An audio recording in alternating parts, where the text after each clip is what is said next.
Bismillahirrahmanirrahim. Assalamualaikum warahmatullahi wabarakatuh.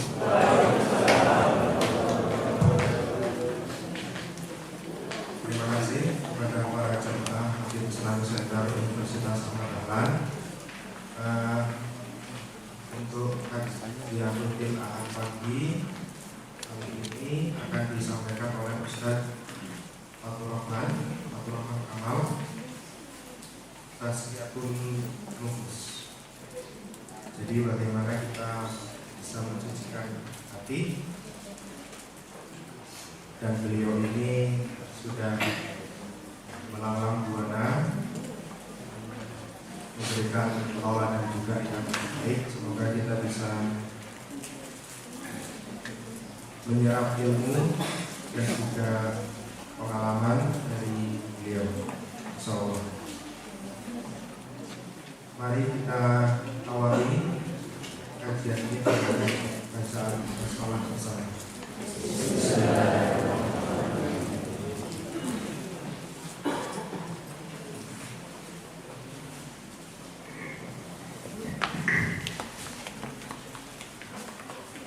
Assalamualaikum warahmatullahi wabarakatuh.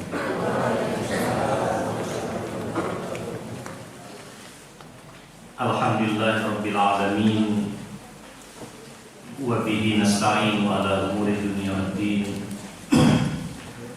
Al-qailu fi muhkami tanzilihi huwa alladhi ba'atha fil ummiyina rasulan minhum yatlu 'alaihim ayatihi wa yuzakkihim wa yu'allimuhumul kitaba wal hikmah wa in kanu min qablu lafi dhalalin mubin. Usalli wa usallim ala habibina wa syafi'ina nabiyyina Muhammad an-nabiyil ummi la nabiyya ba'dah, qudwatuna wa imamuna wa ala alihi at-tahirin wa ashabihi at-tayyibin wa man ihtada bi hidayatihim ila yaumiddin. Allahumma bika asbahna bika amsayna wa bika nahya wa bika namut wa ilaika nusyur. Raditu billahi rabba bil islami dina wa Muhammadin nabiyya wa rasulah. Yang sekalian yang saya muliakan, alhamdulillah, untuk yang pertama saya mendapatkan amanah mengasihi kajian, memberikan kajian Tazkiyatun Nufus di Islamic Center atau di masjid. Saya tadi naik ke masjid sepi. Saya kira ke masjid, ternyata tempatnya di sini. Alhamdulillah kita bisa hadir. Mudah-mudahan kehadiran kita diberkahi oleh Allah Subhanahu wa ta'ala, bermanfaat bagi kita.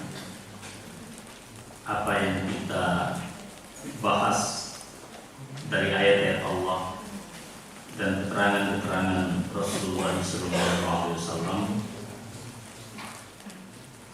dapat kita amalkan.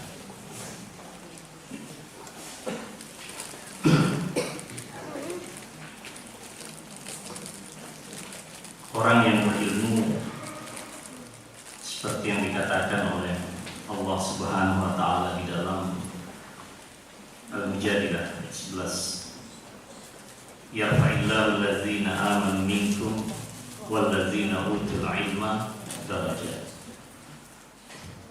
Pasti Allah mengangkat derajat orang-orang yang beriman di antara kita dan orang-orang yang diberikan anugerah ilmu pengetahuan beberapa derajat. Sahabat dan pamandah Rasulullah SAW Ibnu Abbas radhiyallahu taala anhuma, beliau menyatakan,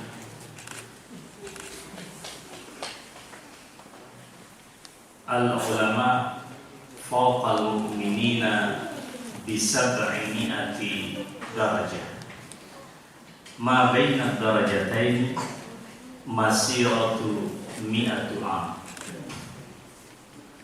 Jika dibandingkan orang-orang yang beriman saja dan tidak menambah, memperkokoh, mempertebal keimanannya dengan ilmu, itu dibandingkan dengan orang beriman tapi juga berilmu, itu Ibnu Abbas radhiyallahu ta'ala anhu mengatakan selisihnya itu 700 derajat antara satu derajat dengan derajat yang lain.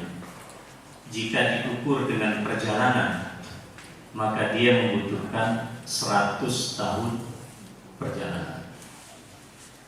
Bapak Ibu bisa bandingkan kemuliaan kita di hadapan Allah Subhanahu wa ta'ala.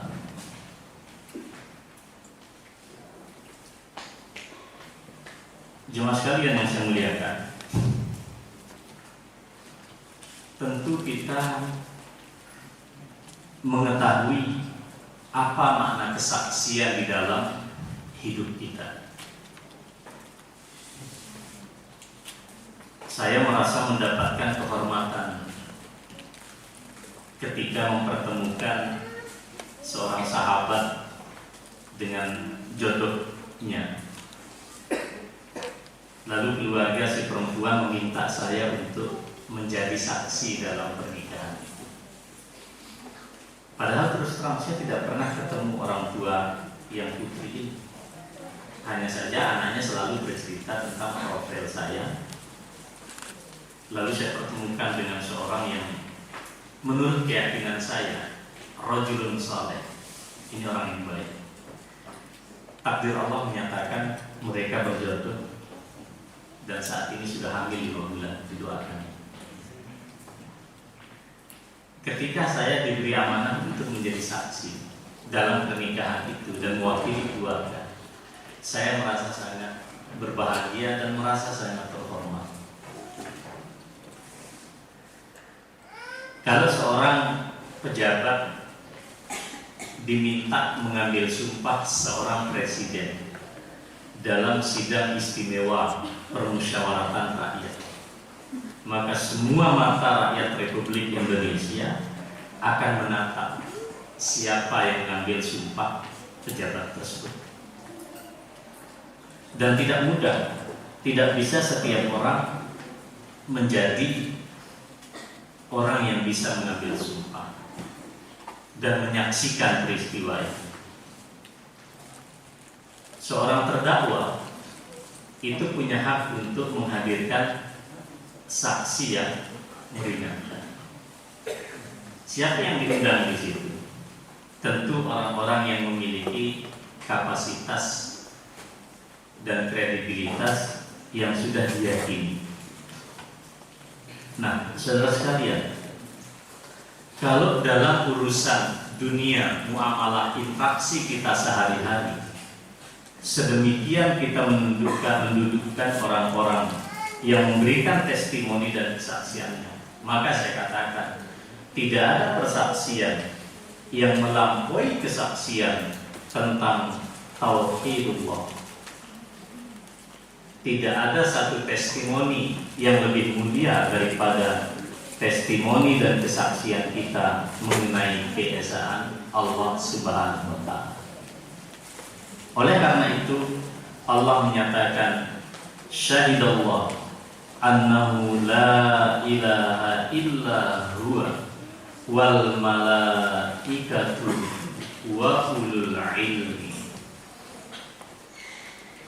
Ketika Allah mempersaksikan bahwasanya la ilaha illa huwa, tidak ada Tuhan yang pantas disembah kecuali Allah. Allah memberikan persaksian dengan zatnya yang mulia. Siapa lagi yang disebut oleh Allah? Wal malaika, dan para malaikat. Wa ulul ilmi, wa ulul ilmi, dan orang-orang yang diberikan ilmu. Jadi saudara sekalian, ini adalah derajat dan kemuliaan orang yang berilmu di hadapan Allah Subhanahu wa ta'ala. Syahidallahu annahu la ilaha illa huwa wal malaikatu wa ulul ilmi. Oleh karena itu, seorang ulama kita Al-Imam Ibnu Jama'ah mengatakan, orang-orang yang diberikan ilmu pengetahuan oleh Allah Subhanahu wa ta'ala adalah orang-orang yang di dalam hidupnya itu menampakkan sikap khasyah. Khasyah itu apa? Rasa takut karena keagungan Allah Subhanahu wa ta'ala. Jadi, kalau kita ingin mengukur apakah kita orang yang berilmu atau tidak, maka kita akan mengukur seberapa takut kita di hadapan Allah fis-sirri wal 'alan, baik dalam keadaan kita sendirian ataupun kita sedang bersama-sama dengan orang lain. Maka Allah menyatakan, innama yakhsyallaha min ibadihi al-ulama. Hanyalah yang takut kepada Allah itu adalah dari hamba-hambanya, adalah orang-orang yang diberikan ilmu. Khasyah.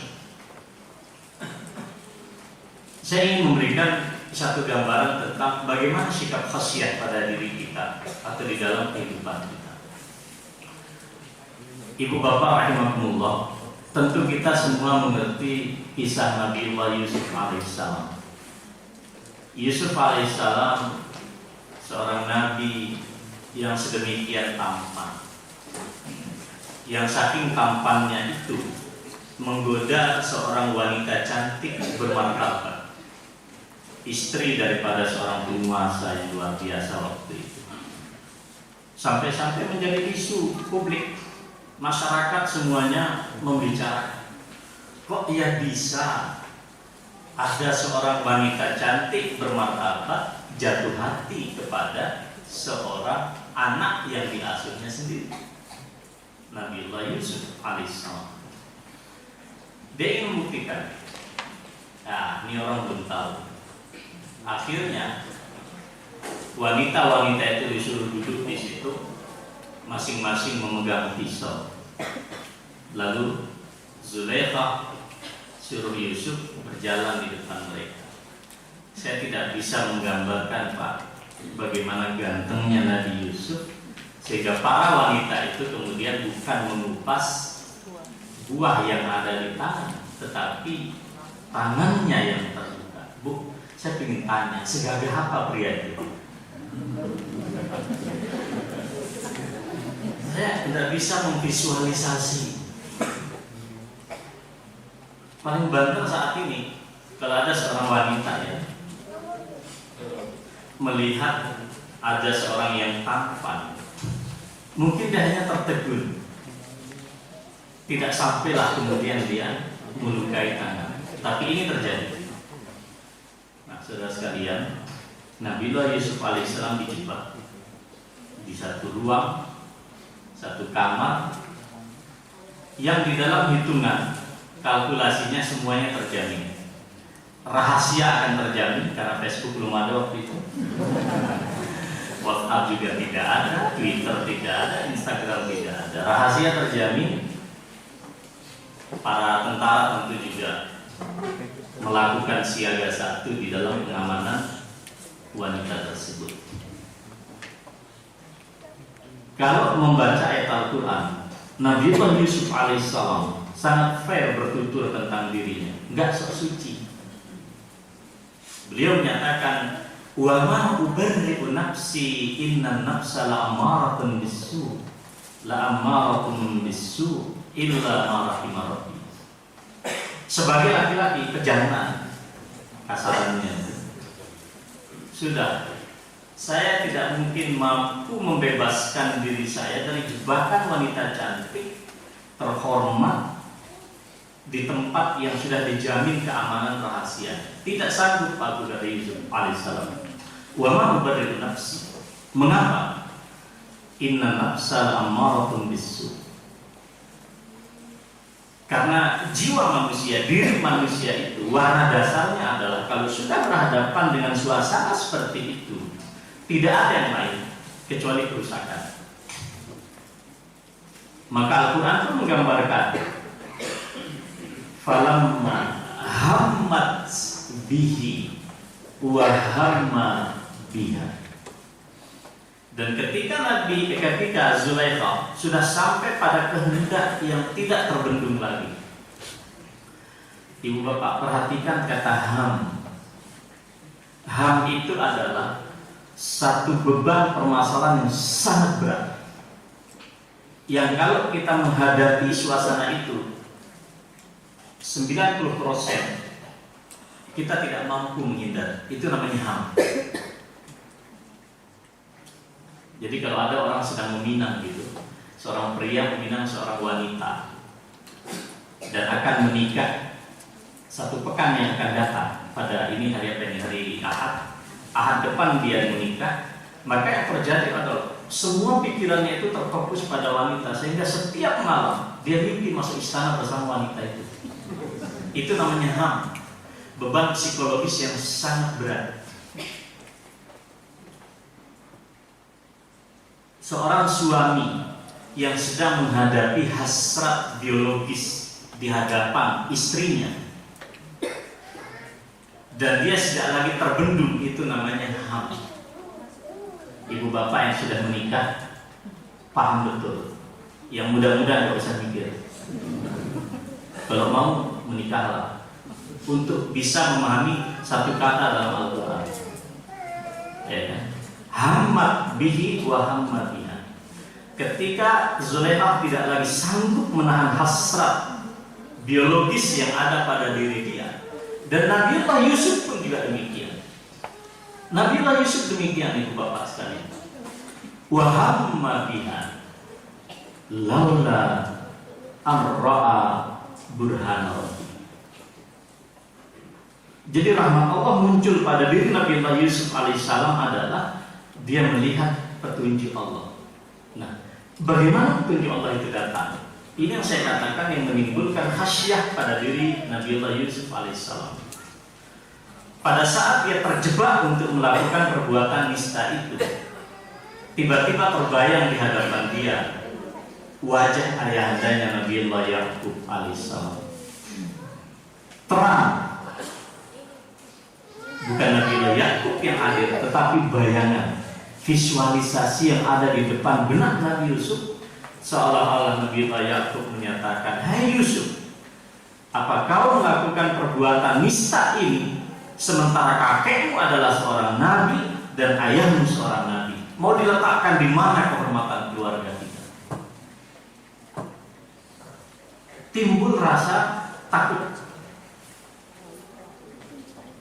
Lalu Nabiullah Yusuf alaihissalam berlari, dikejar dari belakang, robeklah dia punya baju dari belakang. Mengapa dari belakang robeknya? Karena yang mengejar adalah wanita. Kalau yang robek adalah dari depan, besar kemungkinan si perempuan tadi mempertahankan harga dirinya dan kemudian dia mau melakukan perlawanan dengan merobek-robek baju Nabiullah Yusuf alaihissalam. Saudara sekalian, apa yang menarik dalam konteks hidup kita? Pernahkah kita berpikir hidup anak-anak kita saat ini jauh lebih dahsyat daripada hidup kita 30-40 tahun yang lalu? Ketika anak dan cucu kita atau adik-adik sekarang, ini saya lihat banyak yang muda juga, menghadapi suasana yang sama, wajah orang tua yang bagaimana yang terbayang di hadapan kita untuk menimbulkan khasyat. Saya selalu mengidealkan kisah Nabiullah Yusuf sebagai kisah khasyat. Innama yakhsyallaha min ibadihi ulama. Rasa khasyat yang sedemikian rupa. Rasa khasyat juga timbul pada diri seorang pemuda yang menjadi bagian satu di antara 7 hamba Allah yang diberikan perlindungan oleh Allah, yang diberikan naungan oleh Allah, yauma la zilla fihi illa zillah. Pada hari tidak ada perlindungan naungan matahari sejengkal di atas kepala kita. Dan satu di antaranya adalah seorang pria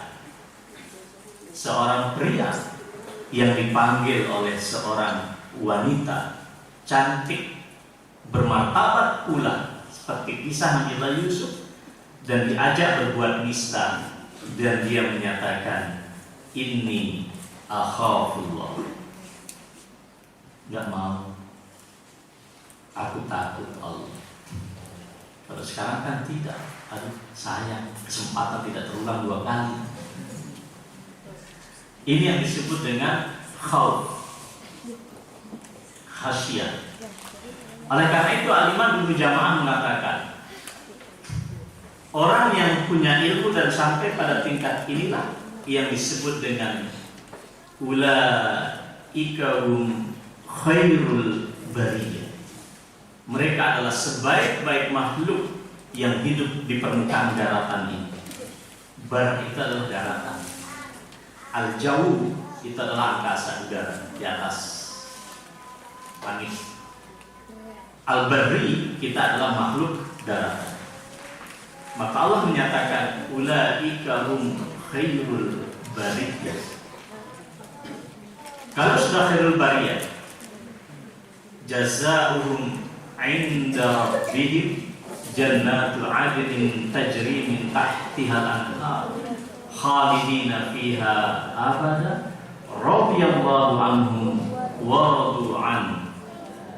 Apa ujung ayatnya? Zalika liman khasyiyah. Nah, ketemu lagi ujungnya, Pak. Imbalan buat mereka adalah surga jannah yang mengalir di bawahnya sungai-sungai. Mereka kekal hidup di dalamnya. Khalidina fiha abad. Mereka ridho kepada Allah, Allah ridho kepada mereka. Tapi sekali lagi Allah menegaskan karakter mereka, zalika liman khasyia rabbah.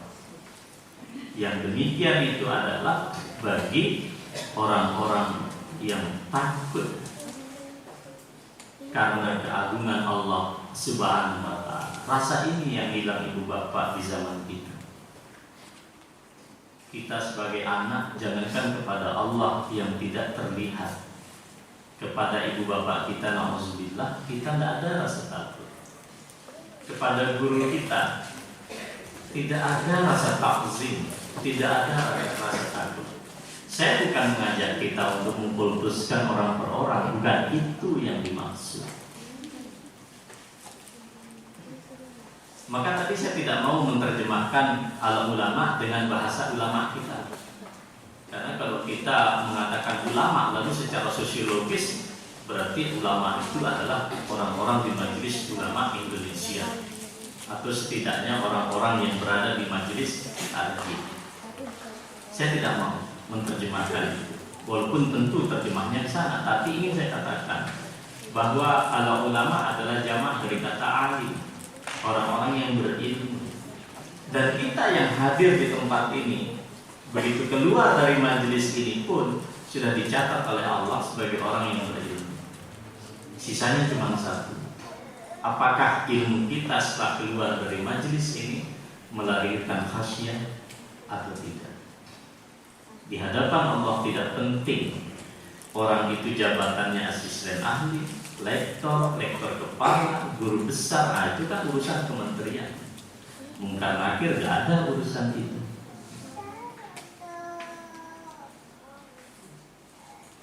Kalau guru besar berbeda nilai sertifikasinya dengan lektor kepala umpamanya. Tapi di hadapan mungkar nakir, mau dari kelas yang tertinggi sampai yang terendah, sama. La fadla di Arabiyyin ala ajamiyyin wala abyad ala aswad wala ahmar ala asma tidak ada keutamaan bergengsi bagi orang Arab terhadap non-Arab, orang kulit putih terhadap orang kulit hitam, orang kulit merah terhadap orang kulit coklat. Tidak ada. Kullukum min Adam wa Adam min turab. Semua kalian berasal dari Adam dan Adam dari tanah. Inna akramakum indallahi atqakum. Hanya itu identifikasi Allah Subhanahu wa ta'ala. Nah, saudara sekalian yang saya muliakan, ini ilmu kita, ini harus kita pegang. Karena yang paling pokok nanti ini yang bekerja di dalam menjaga jiwa kita ini, Pak. Hadirin yang saya muliakan, saya masuk secara spesifik kepada fokus yang diamanahi kepada saya.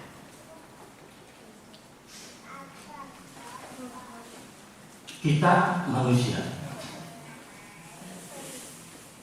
habitat asli kita bukan bumi ini. Bumi bagi kita seperti yang dikatakan oleh Rasulullah SAW adalah tempat persinggahan sesaat, seperti seorang musafir yang kelelahan, lalu dia bertemu dengan pohon rindang, dia rehat sejenak dan akan segera ditinggalkan lagi, karena ini adalah bukan tujuan. Itu gambaran dunia bagi kita. Kalau demikian, dunia ini adalah bukan terminal akhir bagi kita. Lalu di mana sesungguhnya kita? Saya ingin mengajak kita semua di sini untuk merenungkan ibu bapak sekalian. Wa idh qala rabbuka lil malaikati inni ja'ilun fil ardi khalifah. Qalu ataj'alu fiha man yufsidu fiha wa yasfiku ad-dima' wa nahnu nusabbihu bihamdika wa nuqaddisu lak. Qala inni a'lamu ma la ta'lamun. Ini adalah firman Allah yang mendeklar kepada semua malaikat yang hadir pada saat itu, termasuk bangsa jin, bahwa Allah akan menciptakan seorang khalifah kita ini manusia. Waktu itu Adam alaihissalam. Saudara sekalian, malaikat bukan menyaksikan Allah. Justru saking tawaduknya malaikat, dia tidak sampai ilmunya. Ilmunya sangat permukaan. Apa ilmunya malaikat? Dalam rekam jejak yang mereka miliki, makhluk ini adalah selalu melakukan tindakan-tindakan kerusakan. Jadi jangan sampai mengatakan malaikat inilah pencetus kritisisme yang pertama, bukan itu. Tidak seperti paradigma orang barat, bukan itu. Mereka pahamnya cuma sebatas itu. Dan ingat, Allah sudah memberikan jawaban, aku maha mengetahui apa yang kau tidak ketahui.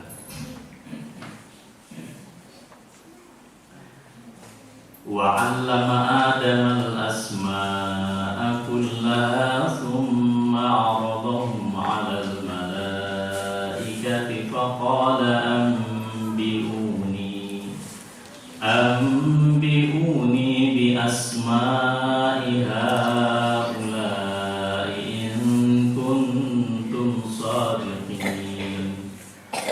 Qalu subhanaka la ilma lana illa ma 'allamtana innaka antal alimul hakim. Kemuliaan kita itu karena ilmu. Sehingga ketika para malaikat ditantang untuk menyebut ilmu-ilmu yang dikuasai Adam, mereka tidak sanggup. Karena kemuliaan ilmu, ya kan? Allah memerintahkan kepada para malaikat waktu itu untuk bersujud sebagai simbol kemuliaan kepada kita. bukan sujud sebagai ritual ibadah.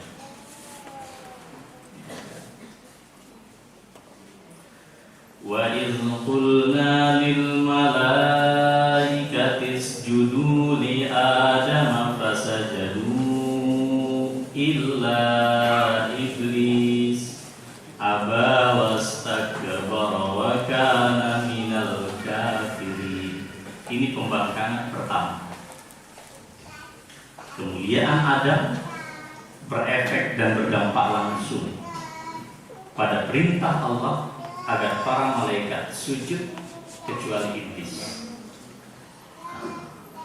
Aba wastakbara wa kana minal kafirin. Dia enggan dan dia merasa sombong. Ketika Allah menerangkan di dalam ayat yang lain, ma mana'aka alla tasjuda lima amartuk qala ana khairun minhu khalaqtani min nar wa khalaqtahu min tin. Identifikasi iblis ketika itu adalah sangat pede. Ya Allah, aku lebih baik dari dia. Bagaimana mungkin apa yang lebih baik ini engkau suruh sujud? Engkau ciptakan aku dari api dan engkau ciptakan dia dari tanah. Identifikasi yang menyesatkan. Ketika iblis mengatakan dirinya mulia hanya karena dia diciptakan dari api. Dan dalam persepsi dia, api lebih mulia daripada tanah. Saudara sekalian, inilah dosa yang pertama di dalam penciptaan kosmos. Apa yang disebut dengan al-kibr, kesombongan. Kesombongan itu sumbernya adalah karena salah di dalam membuat konsep diri. Sebagian ahli mengatakan ini adalah dosa rasialis.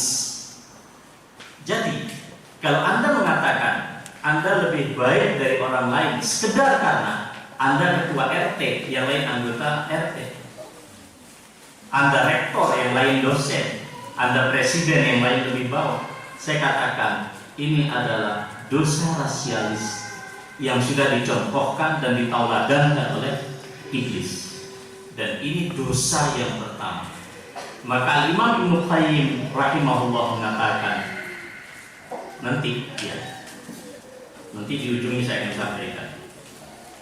Dosa yang pertama dulu, al-kibr. Maka tipologi orang-orang yang kena penyakit al-kibr ini apa? A priori itu menolak atau menerima tanpa perlu ada dalil atau pembuktian. Pokoknya, nah, kalau sudah ketemu, pokoknya ini ormasku, pokoknya ini parpolku, pokoknya ini saudaraku, tanpa kemudian menimbang di atas apa yang dikatakan oleh Allah dan apa yang dijelaskan oleh Rasulullah SAW, itulah orang yang terkena dosa rasialis. Jadi tidak bisa. Ibu bapak meletakkan kebenaran itu bukan karena orang. Tidak ada jaminan orang Muhammadiyah berbicara pasti benar, orang selain Muhammadiyah berbicara pasti salah. Tidak ada cerita itu, karena memang tidak ada jaminan. Maka Imam Malik rahimahullah, Imam Darul Hijrah, beliau menyatakan dan selalu beliau menunjuk kepada makam Rasulullah SAW karena beliau tinggal di Madinah. Dan alhamdulillah ketika saya nyantri di Madinah dulu 4 tahun, saya ikut pengajian sejarah Nabi kepada salah seorang syekh namanya Umar Al-Lata. Dan setiap beliau menunjuk kepada Rasulullah SAW, beliau selalu menunjuk makamnya. Karena tempat pengajian itu halakohnya di belakang Raudhah. Lalu selalu saya ingat, sampai saat ini saya ingat bagaimana beliau mengatakan, kullu qaulin yuqbalu wa yuraddu illa qaulu sahibi hadzal qabr.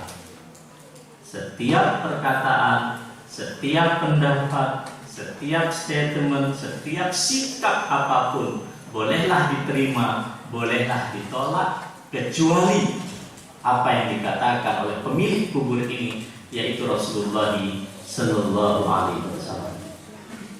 Jadi kita tidak boleh mengidentifikasi sesuatu karena kelompok. Nah sekarang ini lagi tren di Indonesia. Orang sekarang malas mikir Pak, malas buka kitab, ujung-ujungnya syekhnya Google. Jadi semuanya ilmu terwamu Google. Jadi Syekh Google saat ini mengalami Imam Bukhari. Baru baca Syekh Google saja sudah menyesatkan orang. Ya. Kita tidak sadar terjebak di dalam neo taklid gaya baru. Jadi jangan-jangan kita ini terkena juga dengan Al-Quran.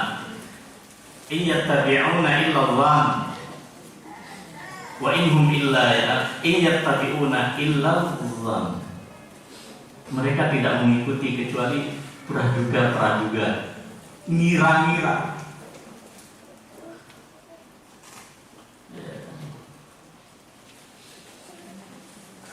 Wa idza qila lahum ittabi'u ma anzalallahu qalu bal nattabi'u ma alfaina 'alaihi aba'ana. Kalau dikatakan kepada mereka, ikuti apa yang dikatakan oleh Allah, mereka akan mengatakan, enggaklah, cukup tradisi yang ada bagi kami. Hati-hati, Islam Nusantara jangan-jangan arahnya ke situ. Ngapain kita berjilbab? Wong jilbab itu adat orang Arab. Sudah mulai terkena itu. Kalaulah Islam Nusantara Anda sepakati, emang sejak kapan orang Islam Nusantara harus masuk surga? Kita ini kan gagah-gagahan aja, sombong Pak. Kita nggak sadar, dan itu penyakit yang dipresentasikan oleh iblis yang pertama kali. Ini merusak kemanusiaan. Nanti sombong turunannya apa? Menolak kebenaran. Maka orang yang menolak kebenaran itu tidak yakin betul Pak. Tidak yakin betul dengan apa yang mereka katakan itu.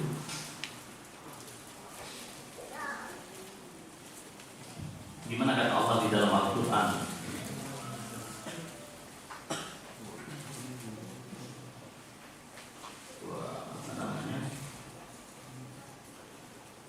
Wasqayqanatha anfusuhum zulman wajahadu biha wasqayqanatha anfusuhum zulman wa uluba.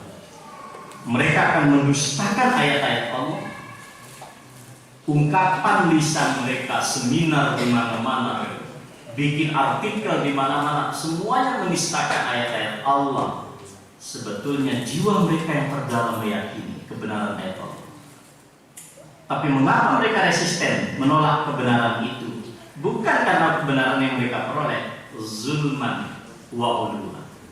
Ada sikap superioritas di dalam ilmu, merasa sok pintar. Ibu bapak mohon maaf, orang-orang yang mengatakan semua agama sama dan ujung-ujungnya masuk surga, coba lihat, tidak berani itu nggak sholat subuh, sholat mereka nggak ada gagah-gagah banget gitu. Kenapa? Maka seorang tokoh liberal dulu ketika ditanya, ente kalau yakin semua orang agama apapun masuk surga, sekarang bikin wasiat. Kalau mati, 1, jangan dimandikan, 2, jangan dikapankan, 3, jangan dikuburkan di pemakaman umat Islam. Tidak berani dia nulis wasiat kayak begitu. Gagah-gagahan aja. Orang yang mengatakan legalisasi homoseksual, teriak di mana-mana, homoseksual, perkawinan sesama jenis, lesbian, halal, thayyibah, gitu kan? Tanya dia mau nggak anaknya dikawinkan dengan sesama jenis? Nggak mau. Lah kok ngomong gitu di seminar? Itulah. Kan begitu sekarang Pak. Apa yang terjadi berikutnya? Pertama adalah kita masuk yang kedua, biar singkat.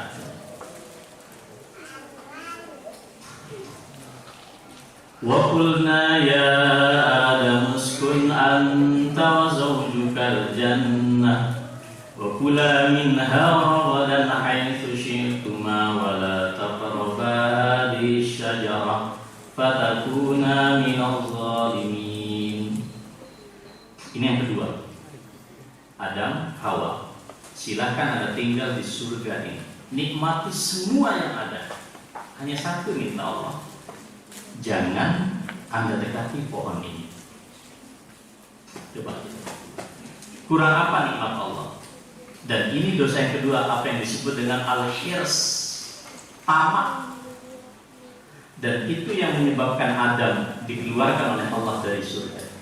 Penyakit yang kedua yang besar dalam hidup kita adalah al-hirs, tamak. Dan ini yang terjadi di negeri ini. Para koruptor bukan orang tidak punya duit, Pak. Orang yang sudah berduit-duit, apalagi dibandingkan dengan majelis taklim bagi jauh. Tapi tamak ini yang nggak bisa diapa. Maka Rasulullah SAW menyatakan, manusia kalau punya emas, ya, satu lembah, maka dia akan mencari lembah yang kedua. Kalau dia punya 2 lembah emas, Rasulullah mengatakan dia akan mencari lembah yang ketiga. Kapan manusia akan selesai mencari dunia itu? Kalau mulutnya sudah penuh dengan tanah, artinya dia masuk ke dalam liang lahat, masuk kubur. Jadi saudara sekalian, dan selalu begitu. Dan caranya itu selalu dengan asumsi yang kayak juga. Manahakum rabbukum an tilkum asyajarah illa an takuna malakain aw takuna minal khalidin.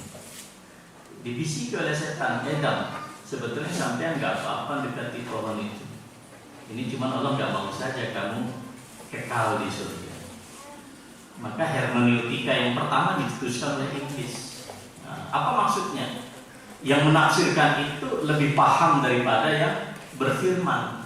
Allah kan sudah jelas menyatakan, la taqraba hadhihi syajarah. Jangan you dekati pohon ini. Lalu ditafsirkan secara sepihak oleh iblis. Adam, tidak apa-apa sebetulnya.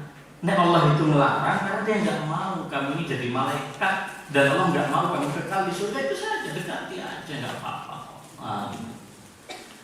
Ini sama dengan penjelasan Dr. Sumanto Al-Qurtubi.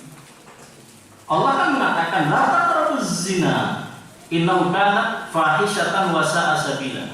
Jangan mendekati zina apapun namanya, atas nama kebebasan, suka sama suka, apapun namanya. Zina haram. Datang dokter dari Amerika yang saya sebut namanya tadi mengatakan sebetulnya zina itu nggak apa-apa, yang penting tidak boleh memaksa.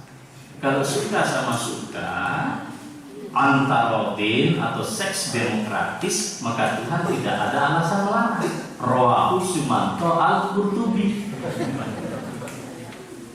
Saya terus terang, selama buku itu tidak ditarik, selama itu akan saya sebut permasalahan ini, karena kita menghadapi dunia media yang semakin terbuka. Lah kalau anak-anak muda kita membaca buku kayak begitu menghalalkan seks bebas, sibuk kita Pak mengatur anak muda kita. Tapi buku itu buktinya kan masih terus beredar. Ya, saya menjelaskan beredarnya buku itu kayak begitu isinya. Dan buku itu menipu betul. Karena di belakang buku itu ada testimoni dari banyak tokoh, di antara juga para kiai. Buku ini hebat. Saya yakin kiai itu tidak membaca isi buku itu. Repot Pak. Yes, Pak. Bahasanya bahasa intelektual. Tapi kalau kita sudah terjebak di sini, sudah. Dan yang ketiga, watlu alaihim naba' ibni Adam il qarraba qurbanan fataqabbala min ahadihima wa lam yataqabbal min al-akhar. Qala la aqtulannaka. Qala la in basatta yadak ilayya litaqtulani ma ana bibasiti yadiya ilaika liyaqtulak. Qala inni akhafu Allah rabbal alamin. Ketika Adam alaihissalam sudah punya anak keturunan, lalu keduanya disuruh untuk berkorban oleh Allah. Yang satu diterima, yang satu tidak. Lalu kemudian Qabil yang ditolak korbannya mengangkat senjata. Ya. Saya bunuh sampai. Kalau kata saudaranya, kalau Anda mengangkat pedang, mengacungkan pedang untuk membunuhku, maka aku tidak akan mengangkat tanganku dengan pedang untuk membunuhmu, karena aku takut kepada Allah. Apa sebabnya? Hasad. Iyyakum wal hasad, fa innal hasada ya'kulul hasanat kama ta'kulun narul hatab. Penyakit yang ketiga adalah hasad. Tidak rela orang lain mendapatkan kebaikan, dan media membuat orang seperti itu saat ini. Maka Al-Imam Ibnu Qayyim rahimahullah setelah membaca 3 kisah itu, beliau menyatakan yadkhulun nas an-nara min salasati abwab. 3 gate, 3 pintu besar yang melalui manusia masuk ke dalam neraka ada 3. Satu adalah pintu kesombongan, babul kibri. Yang kedua adalah babul hirsi, tamak. Dan yang ketiga adalah babul hasad, pintu iri dan dengki. Ini ancaman penyakit kita, Pak, dalam penciptaan alam semesta. Maka saya berpikir dalam kajian kita ini, kalau kita selamat dari 3 ini, insya Allah kita menjadi al-muttaqun al-abrar, orang bertakwa yang baik. Nah, bagaimana cara mereka free penyakit ini? Terutama yang 3 tadi pokok dosa tadi itu, takabur, tamak, hasad. Cara memperbaikinya itulah yang disebut dengan tazkiyatun nafsi. Karena waktu sudah habis, kita teruskan pada episode berikutnya. Kurang lebih begitu.